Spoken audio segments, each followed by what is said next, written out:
भागों में डिवाइड किया गया है। इससे हम समझते हैं class A, class B, class C, class D and class E. इसको हम समझ लेते हैं कि इसके सोर्सेस क्या क्या होते हैं। सोर्स होते हैं सॉलिड, सॉलिड के अंदर आते हैं क्लॉथ, पेपर, वुड इत्यादि। इसके बाद इसको क्या करते हैं, फायर एक्सटिंग्विशर के बता देते हैं कि वाटर टाइप का फायर एक्सटिंग्विशर होता है, या हम उसको पानी या रेत से भी बुझा सकते हैं। क्लास बी लिक्विड, लिक्विड के अंदर आते हैं पेट्रोल, डीजल एंड ऑयल। इसको हम फॉर्म एबीसी टाइप से ऑपरेट करते हैं या कंट्रोल करते हैं। क्लास सी गैसेस, गैसेस में जैसे liquid petroleum gas, hydrogen, CNG या अन्य गैसेस आती हैं, इसको हम CO2 एबीसी टाइप से ऑपरेट करते हैं। डी मेटल, मेटल में होता है जैसे फास्फोरस, सोडियम, मैग्नीशियम इत्यादि, जिसे हम ड्राई केमिकल पाउडर से बुझाते हैं। ड्राई केमिकल पाउडर जिसे हम मल्टीपर्पस फायर एक्सटिंग्विशर बोलते हैं, जिसे हम ABC के नाम से भी जानते हैं, जिसे हम DCP भी बोलते हैं। तो ये आपको पहचानने के लिए इजी रहेगा।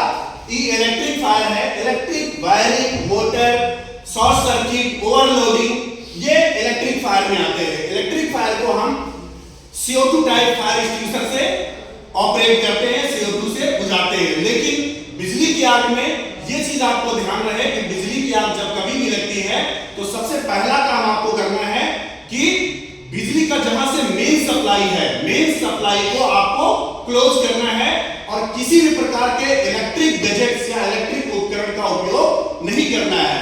लाइक लिफ्ट, एस्केलेटर, ट्रेवलेटर, जिन्हें हम स्वचालित सीढ़ियां बोलते हैं। तो इन चीजों को हमें विशेष करके ध्यान देना है।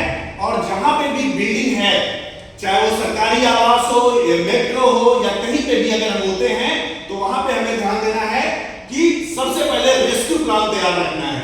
रेस्क्यू प्लान क्या होगा, सबसे पहले लाइफ को सेव करना है, लोगों को वहां से बाहर निकालना है, और बाहर निकालने का रास्ता है केवल और केवल इमरजेंसी एग्जिट। लिफ्ट का उपयोग बिल्कुल नहीं करना है। इमरजेंसी एग्जिट के द्वारा हमें बाहर निकलना है।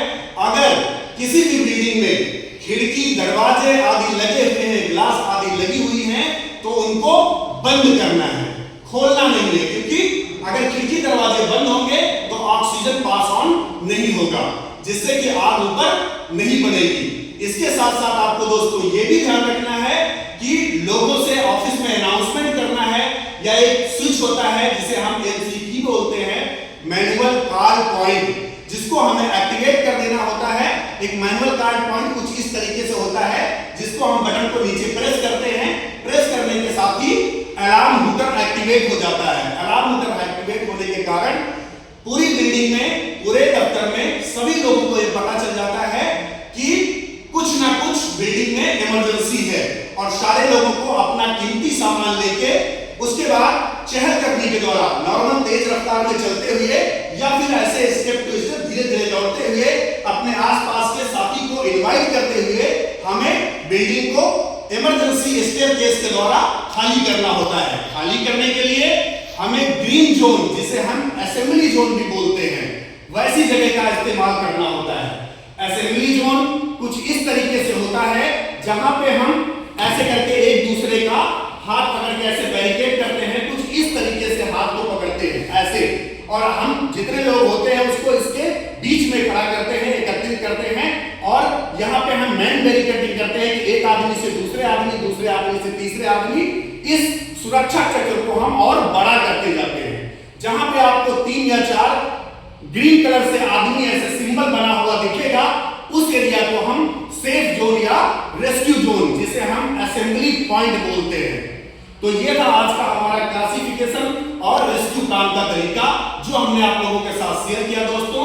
Thank you so much, thank you.